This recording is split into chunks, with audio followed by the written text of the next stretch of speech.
Let's talk about precision as a criterion that any undergraduate writer working on an essay about literature should keep in mind. This lecture is a somewhat extended version of what is already included at my one-page handout on precision, which is also copied at my webpage on precision, where this video is embedded, and where you may be watching this. So feel free to be following along with those as I talk. So, if you've received feedback from professors saying things like word choice, wrong word, vague, unclear, confusing, awkward, or awk, A-W-K, or anything having to do with wording, then, this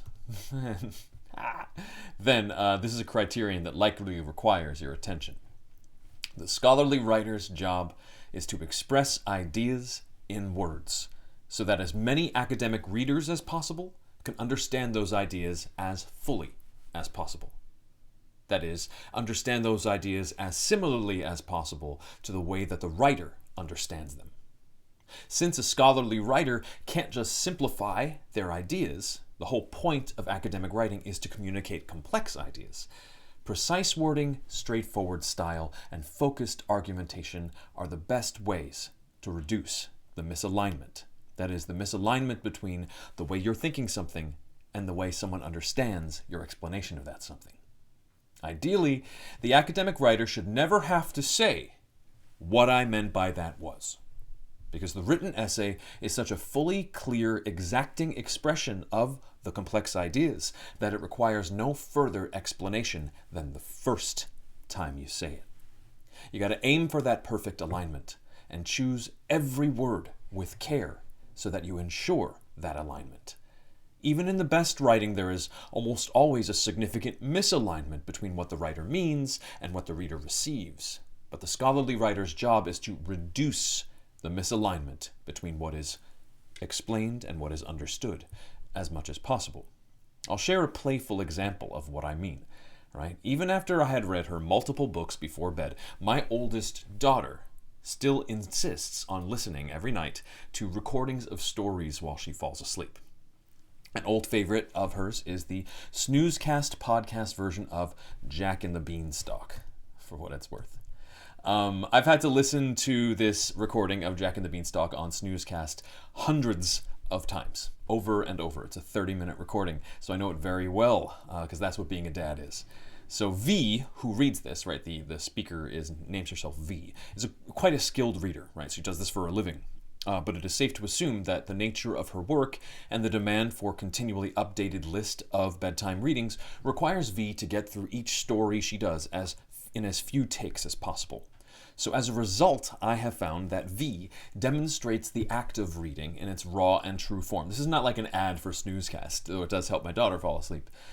So polished audiobooks do not do this. Polished audiobooks have a lot of takes that make it seem like when you read a text, you always have a perfect understanding of everything that text says just off the bat. But when we have these more informal podcasts, you get more of a witness to what the act of reading really is.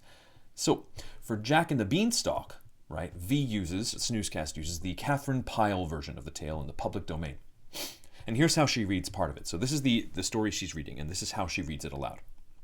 I'm doing this all by way of example, by the way. So, "Where are you going, Jack?" she asked. "I'm going to yonder castle to have a look at it," said Jack.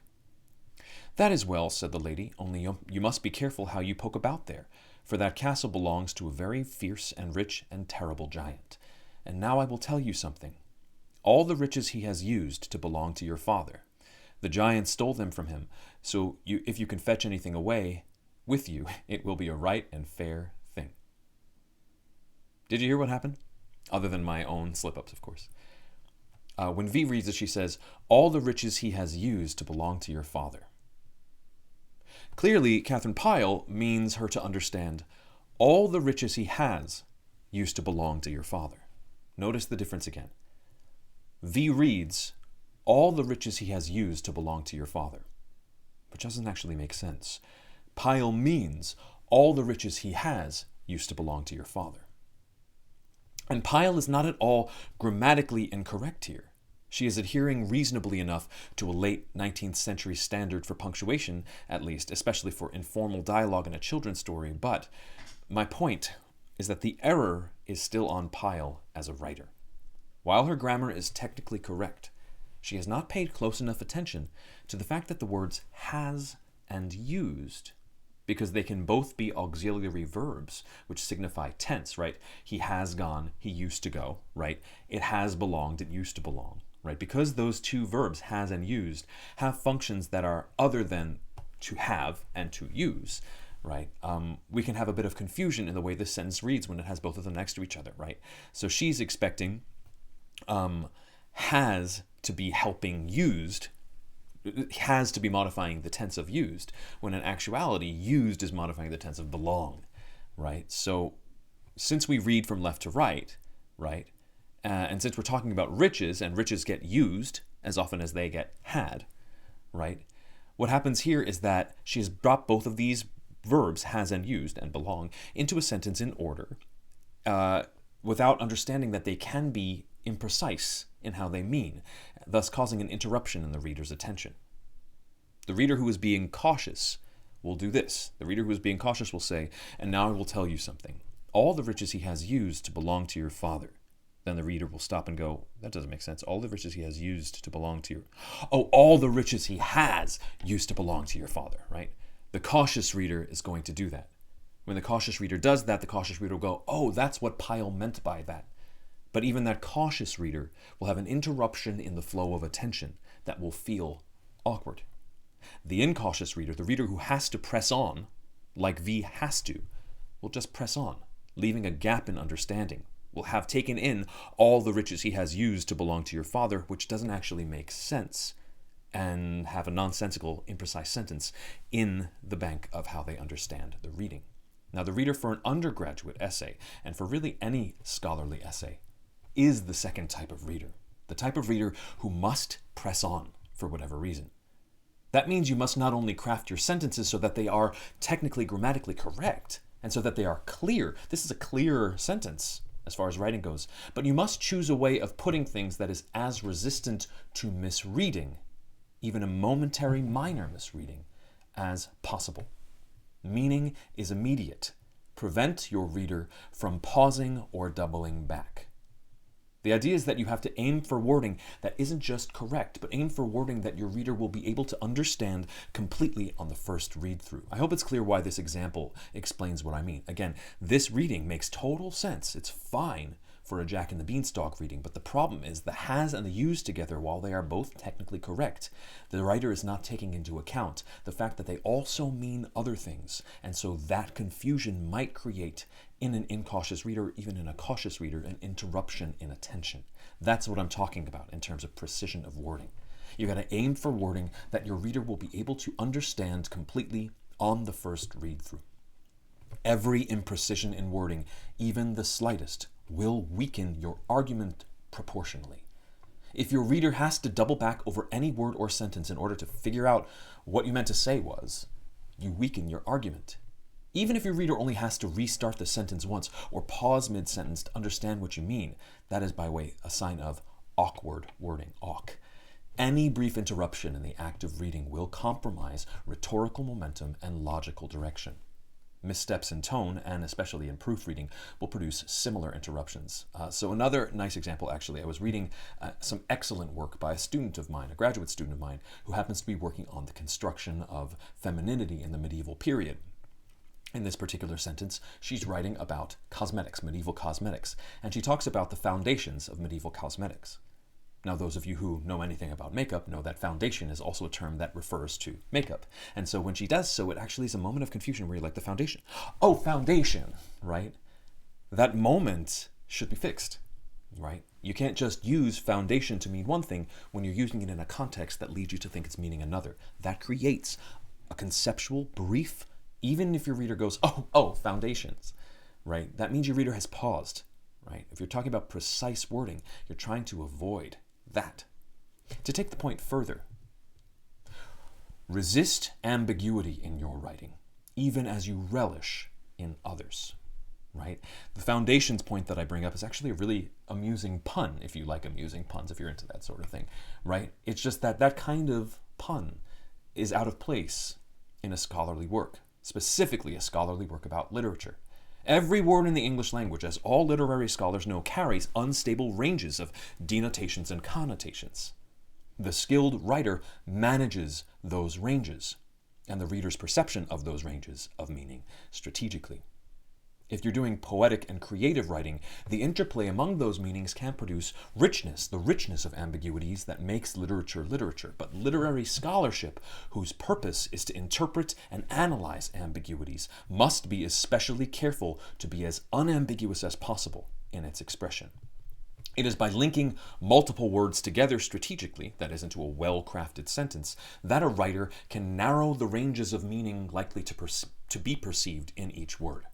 In the context of the sentence that contains them, each word's primary intended meaning, its primary denotation, must be immediately clear. Now, sparingly, a skilled academic writer, truly skilled academic writer, may introduce some intentional ambiguity, including punning, but only in order to provoke complex thought, never to showboat, and never in a way that compromises immediate clarity. So as you edit, word by word, imagine a reader who is willfully trying to misunderstand you. Which words are most susceptible to misinterpretation? In those cases, replace those words, or better yet, rework the sentences that contain them. That's something I find undergraduate writers often miss, right? They end up stumped for how to make a word function with precision in a sentence because every time they try a different version, something sounds off or confusing. The answer in those cases is just make an entirely new sentence. Figure out how you say what you want to say in a completely different sentence. So while often on awkward wordings, I'll write, reword this sentence rather than simply awkward. As you press for that, right, something to really keep in mind is every word counts. There is no such thing as a perfect synonym. Every single word that you use denotes and connotes something, it's like a huge slide, denotes and connotes something significantly different from every other word. Never choose words for variety nor for decoration. You have to choose the best, most direct word to communicate the idea. Let the idea be the eye catcher. And you should test out alternate word choices when you're writing. So if any word in your essay seems like it could be switched out easily for a close synonym, then it is likely that you're not using your words with precision. Again, never alter wording, say, for repetition. If your wording feels repetitive, it's likely that it is the ideas underlying them that need to be adjusted.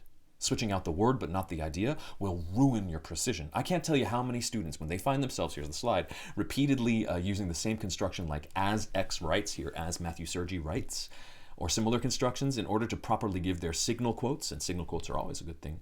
They start switching out the word writes with suggests or near synonyms just for variety, right? As though since each of these words meant exactly the same thing, and as though if you're saying the same thing over and over again, what you should do is switch the word out to make it seem like you're not. It's a very bad idea. I see that often a lot with the word uses and utilizes as well. But utilizes doesn't mean precisely the same thing as uses does. States does not mean precisely the same thing as says does. Neither of those mean exactly the same thing as argues, claims, suggests, proposes, and so forth. All of these words denote differently and connote widely. If you switch them out without good reason, you compromise precision. If you choose any word for any other reason than that is, then because it is the closest match to the truth you are trying to convey, you're just going to confuse or annoy your reader, whether consciously or at a semi-conscious or subconscious level. Again, if your wording feels repetitive, and I know I'm being repetitive here, it is likely that the ideas underlying them are what need to be adjusted. You can't fix repetition of thought by just switching out the repetition of words. That just makes your thinking repetitive and imprecise. How then to really understand the sort of nuanced denotations and connotations of each near synonym that you may use? What if you, hearing this, feel like you don't really feel the difference between states and says? There's only one real fix for this. It's exercise. Mastery of clear, sincere, effective scholarly writing is not something you can memorize or learn by following a set of rules. You have to get it into your mental muscles through slow practice. Whatever your experience with language may be, wherever you are, you have to practice to get better.